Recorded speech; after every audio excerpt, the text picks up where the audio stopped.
नमस्कार यहाँ सबैलाई। म कैलाशमान सुब्बा, यस श्री कर्मशील कृषि सहकारी संस्था लिमिटेडको कार्यालय व्यवस्थापक। म यो सहकारी संस्थामा विगत 6 वर्षदेखि व्यवस्थापक रूपमा कार्यरत छु र यो सहकारी संस्थामा म आउँदाखेरि जुन एउटा सफ्टवेयर प्रयोग भइरहेको थियो, त्यो सफ्टवेयर चाहिँ मैले यहाँ आएर चाहिँ व्यावहारिक रूपमा प्रयोग गर्दाखेरि अलिकति मैले अप्ठ्यारो महसुस गरेको कारण र मैले यो फिनस्टा सफ्टवेयर पनि त्योभन्दा अगाडि अर्को सहकारीमा रहँदाखेरि चलाइरहेको र जानेको हुनाले मैले पनि यो सहकारीमा कार्य समितिका पदाधिकारीज्यूहरूलाई फिनस्टा सफ्टवेयर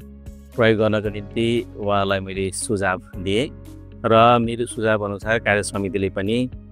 निर्णय गरेर यो फिनस्टा सफ्टवेयर प्रयोग गर्ने निर्णय गरेको कारणले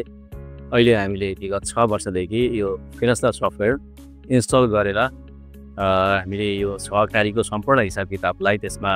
व्यवस्थित रूपमा रेकर्ड राख्ने काम हामीले गरिरहेको अवस्था छ र फिनस्टा सफ्टवेयरको यसको विशेषताको बारेमा कुरा गर्दाखेरि अथवा सहकारी संस्थाको हिसाब किताबलाई व्यवस्थित गर्ने सन्दर्भमा फिनस्टा सफ्टवेयरले मेरो अनुभवमा, आजसम्मको अनुभवमा राम्रै किसिमको सपोर्ट गरिरहेको मैले पाएको छु र 6 वर्ष अगाडि जतिखेर हामीले फिनस्टा सफ्टवेयर अथवा मैले त अर्को सहकारी संस्थामा पनि 3-4 वर्ष चाहिँ यो फिनस्टा सफ्टवेयर प्रयोग गरिसकेको हुनाले लगभग मैले आजसम्म 7-8 वर्ष चाहिँ यो फिनस्टा सफ्टवेयर प्रयोग गरेको अनुभव छ र यो अनुभवमा सुरुका दिनहरूमा फिनस्टा सफ्टवेयरमा जुन किसिमको फिचर्सहरू थिए, त्यसले हामीलाई काम गर्नलाई जुन किसिमको सहजता प्रदान गरेको थियो,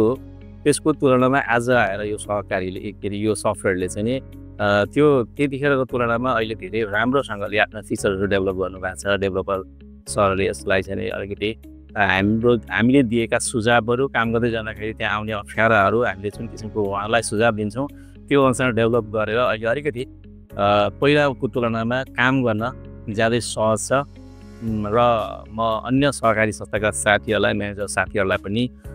फिनस्टा सफ्टवेयर प्रयोग गर्दाखेरि वास्तवमा हामीलाई कुनै समस्या आउँदैन र विशेष गरेर फिनस्टा सहकारीको कार्यालयबाट पनि हामीलाई सपोर्टको निम्ति पर्याप्त सहयोगहरू प्राप्त भइरहेको म यहाँहरू सम्पूर्णलाई अवगत गर्दै जानकारी गराउन चाहन्छु। धन्यवाद।